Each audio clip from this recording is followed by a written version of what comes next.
pada pertemuan ini kita akan membahas tentang akuntansi ya. Dimana pada akuntansi ini ada tentang konsep dasar persamaan akuntansi. Oke ya. Situ ada rumusan, ini berasal dari Patton, kemudian Peterson, nah, kemudian juga Anthony dan Hawkins dan Mason. Kemudian dirangkum oleh Pak Suwarjono pada tahun 2005 tentang konsep dasar akuntansi. Pertama, adanya kesatuan akuntansi. Yang kedua, kesinambungan perusahaan. Yang ketiga, periode akuntansi. Yang keempat, pengukuran dalam nilai uang. Yang kelima, harga perolehan dasar akuntansi. Yang keenam, penetapan pendapatan dan biaya.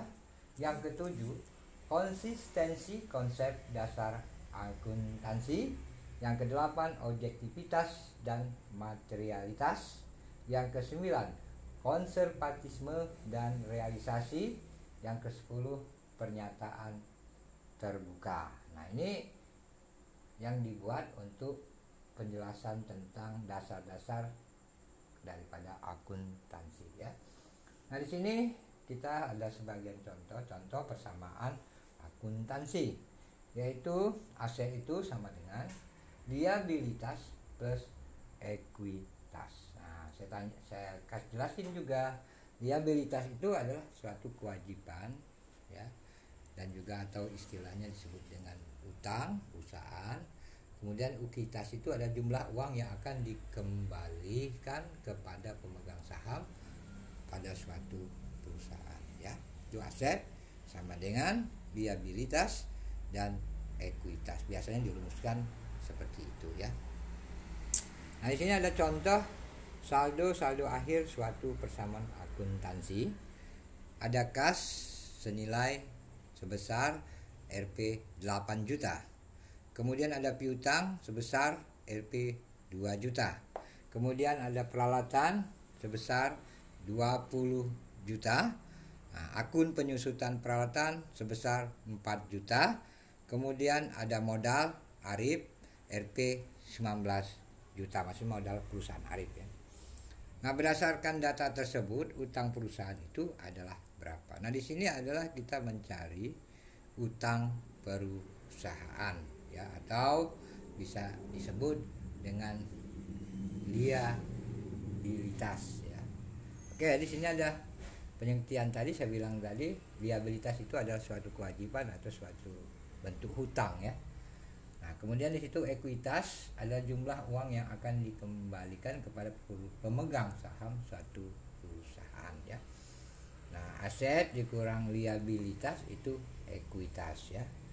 Nah, di sini kita lihat di situ bahwa tadi berdasarkan soal, aset itu adalah pertama di sini adalah kas dan piutang. Ini merupakan satu aset ditambah dengan peralatan dan dikurang dengan biaya penyusutan peralatan, yaitu 4 juta.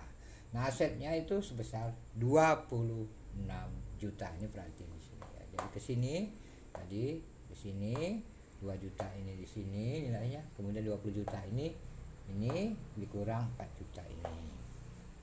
Nah, aset liabilitas dikurang ekuitas. Nah, kita udah tahu bahwa aset itu sebesar 26 juta rupiah ya, dikurang liabilitas sama dengan 19 juta ya. Jadi liabilitasnya sama dengan 26 juta dikurang 19 juta, dapatlah itu sama dengan 7 juta.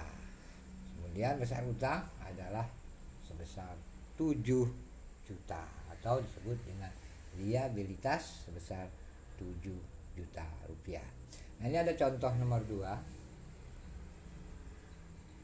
Contoh nomor 2 ya. Ada pendapatan jasa sebesar 30 juta. Kemudian total beban usaha sebesar 14 juta. Price itu 1 juta. Modal awal sebesar 60 juta. Ditanya modal akhir ya.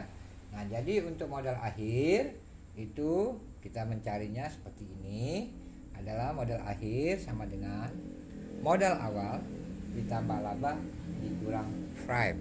Nah, di sini kita sudah tahu modal awalnya sebesar 60 juta.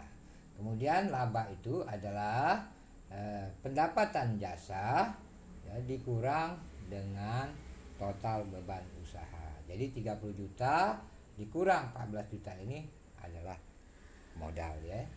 Jadi RP 1 juta ini tadi saya bilang tadi adalah Thrive. Nah, jadi modal akhir itu adalah sebesar 60 juta ditambah 30 dikurang 14 juta 16 juta dikurang 1 juta, maka dapatlah modal akhirnya itu sebesar 75 juta ya. Jadi di sini kita ada dua contoh. Pertama, kita mencari tentang liabilitas atau utang suatu perusahaan. Yang kedua, kita mencari modal akhir. Nah, inilah tentang persamaan akuntansi. Silakan dilihat anak-anak supaya kita mudah memahami tentang akuntansi.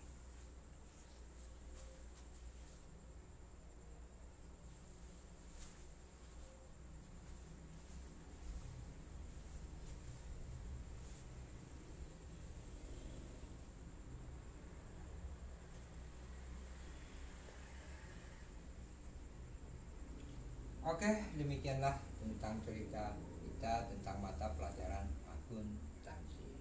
Jangan lupa, kita berharap tentunya, saya berharap dalam penyajian tentang akuntansi ini dapat bermanfaat baik pelajar di dalam negeri maupun di luar negeri dan juga sahabat-sahabat sekalian. Tapi jangan lupa bantu saya subscribe, like, share, dan komen. Tonton terus.